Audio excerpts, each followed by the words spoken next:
अस्सलाम वालेकुम। आज मैं आप लोगों के लिए बहुत ही इजी एंड ज़बरदस्त रेसिपी लेके आई हूँ, क्रीम पफ्स की रेसिपी, जो कि बहुत ही इजीली आप लोग घर पर बना सकते हैं। मैं इसको बनाकर सेल भी करती हूँ, मुझे ऑर्डर्स भी इसके आते हैं। तो ये जो रेसिपी मैं आपको बताने लगी हूँ, ये है 1/2 kg की रेसिपी। ठीक है, जब मुझे 1/2 kg का ऑर्डर आता है तो मैं यही वाली रेसिपी यूज़ करती हूँ। 4-5 एक्स्ट्रा बन जाते हैं, पर वो फिर घर में बच्चे वगैरह भी खा लेते हैं, क्योंकि सब बच्चों को भी पसंद है। सबसे पहले तो मैं आपको कहूँगी कि आप लोगों ने मेजरिंग स्केल ले लेना है, यानी वेट स्केल। उसमें के ऊपर आपने 100 ग्राम जो है ऑयल नाप कर डाल लेना है। किसी ऐसे पैन में आपने डालना है जिसको आप चूल्हे पर गर्म कर सकें। ठीक है, 200 ग्राम ही हमें पानी चाहिए होगा, वो भी आपने ऑयल में ही ऐड कर देना है, क्योंकि हमने इसको अभी पकाना है। तो इसलिए मैं आपको कह रही हूँ, इस तरह का बर्तन आपने लेना है जो हम चूल्हे पर यूज़ करें। उसके बाद हमने 2 पिंच जो है ना, 2 पिंच यानी कि सॉल्ट के ले लेना है। आप ज़्यादा भी डाल सकते हैं, क्योंकि ये नमकीन थोड़े अच्छे ही लगते हैं। तो ये आपने मिक्स कर लेना अच्छी तरह से, और फिर आपने इसको चूल्हे पर रख देना है। इतना पकाना है, इतना ज़्यादा नहीं पकाना, बस इतना पकाना है कि इसमें बबल्स आना स्टार्ट हो जाएँ। तो ये आपको नज़र आ रहे हैं, ये बबल्स वगैरह आ रहे हैं इसके साइड्स पर भी, सेंटर में भी। तो आपने इसको बस मिक्स करते जाना है, और इसको आपने इतना पका लेना, और फिर आपने इसको चूल्हे से रिमूव कर लेना है। फिर जी सिर्फ आपने 100 ग्राम मैदा ले लेना है। ये इसका जो है ना, पफ्स का जो सिर्फ यही मटेरियल है, इसमें हमने और कुछ ऐड नहीं करना होता। मैदा आपने लेना है और फ़ौरन से इसको उसी पानी और ऑयल के मटेरियल में डाल देना है। ये ना हो कि आपका पानी वगैरह ठंडा हो जाए, तो फिर ये वाली कंसिस्टेंसी नहीं आएगी।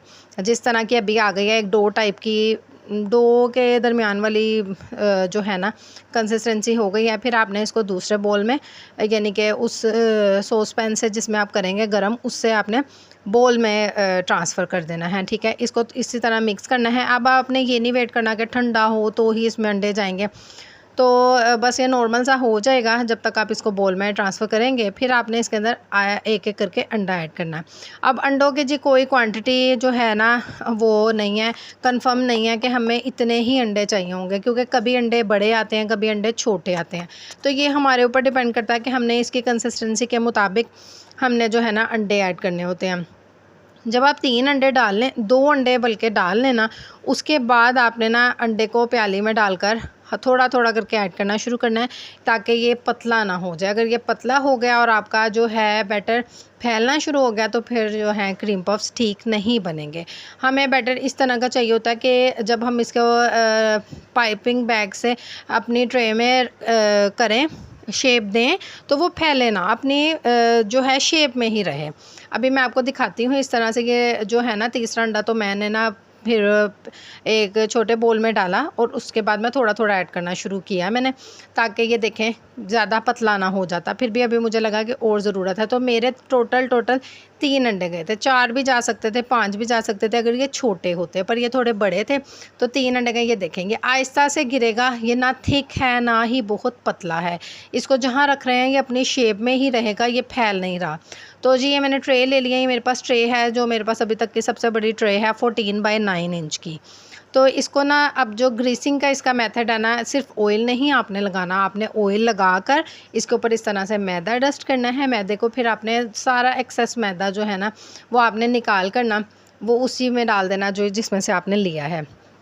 ठीक है, इस तरह से इसकी ट्रे को ग्रीस या समझ लें तैयार किया जाता है, फिर ही इसके ऊपर जो है बैटर डाला जाता है। तो इसी तरह से आपने करनी है। ऑयल के साथ भी हो जाता, पर फिर वो नीचे से ऑयल लग जाता है उनके साथ, तो ये वाला ईज़िली रिमूव हो जाते हैं ट्रे पर से। ये हमें चाहिए होगा पाइपिंग बैग। अब इसके लिए पाइपिंग बैग लाजमी है, पाइपिंग बैग के बगैर नहीं आप काम कर सकते, तो पाइपिंग बैग आपको चाहिए होगा लाजमी। मैंने पाइपिंग बैग एक ग्लास पर लगाया, और इसके बाद इसके अंदर जो है मैं मटेरियल ऐड करूँगी, अपना बैटर ऐड करूँगी जो हमने बनाया है। बहुत ही ये आसानी से बन जाते हैं, ये बहुत ही इजी हैं।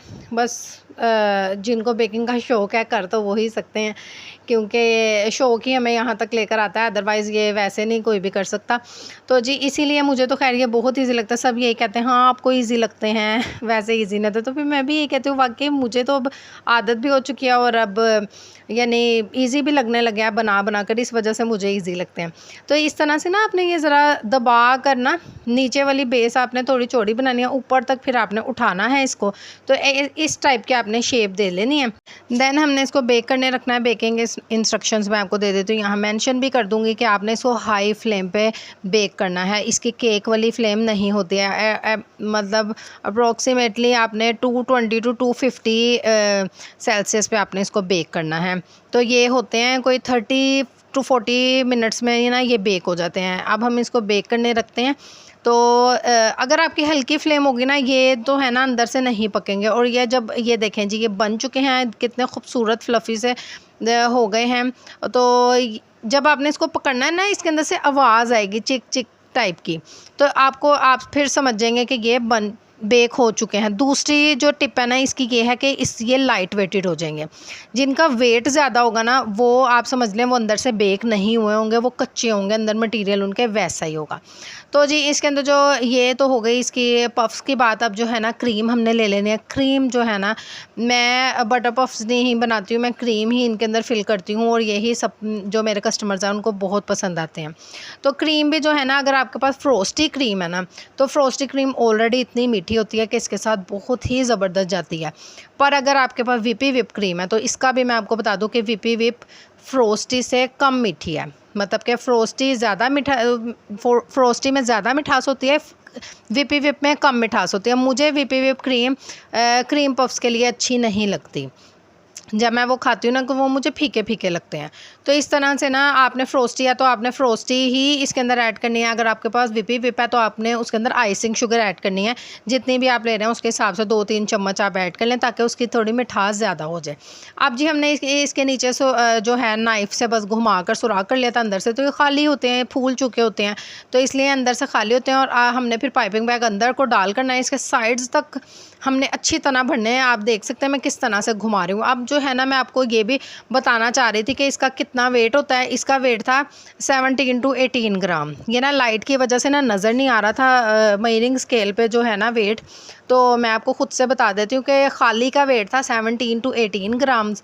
जब मैंने इसके अंदर क्रीम डाली ना, तो ये 28 to 30 ग्राम्स हो रहा था। बाकी छोटे बड़े का हिसाब अलग अलग होता है, कोई छोटा कोई बड़ा रह जाता है, तो इस वजह से वो अलग हिसाब है, वेट बढ़ भी जाता है इनका। ठीक है, तो मैं केजी के हिसाब से देती हूँ ना, तो हाफ़ केजी में ना एटलीस्ट 15 भी आ जाते हैं अगर थोड़े बड़े बन जाएँ, और 18 भी आ जाते हैं किसी टाइम अगर छोटे बने हों। तो हमने चॉकलेट का भी हिसाब रखना होता है। चॉकलेट लगा कर मैं इनका वेट करती हूँ। और चॉकलेट जो है ना, मैं इस तरीके से लगाती हूँ पाइपिंग बैग में डाल के। चॉकलेट भी मैंने इस तरह से बनाई है। ज़्यादा चॉकलेट है, लाइक 100 ग्राम अगर चॉकलेट है ना, तो इसके अंदर मैंने 30 ग्राम क्रीम ऐड की होगी, क्योंकि इसके ऊपर हमें हार्ड चॉकलेट चाहिए होता है, जो बिल्कुल हार्ड हो जाए, टच भी करें तो हाथ को ना लगे, और इजीली ना सब लोग खा सकें, मतलब चिप चिप ना हो रही हो।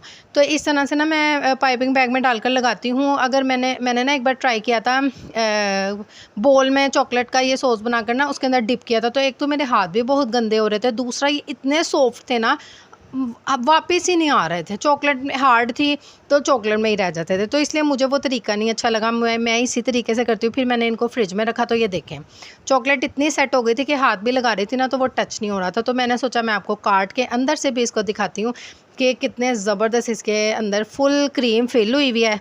तो जी आई होप आपने फुल वीडियो देखी होगी, सारे टिप्स एंड ट्रिक्स आप लोग फॉलो करेंगे, देन आपको बहुत अच्छा रिजल्ट मिलेगा। आप लोगों ने मुझे कमेंट में ज़रूर बताना है आपको ये रेसिपी कैसी लगी। ये मेरा ऑर्डर था, तो इस वजह से मैंने सोचा आप लोगों के साथ उसकी भी पिक्चर्स शेयर कर दूँ। मुझे ऑर्डर करना हो तो आप लोग मेरा नंबर ले सकते हैं, और मुझे इंस्टा पे भी फॉलो कर सकते हैं।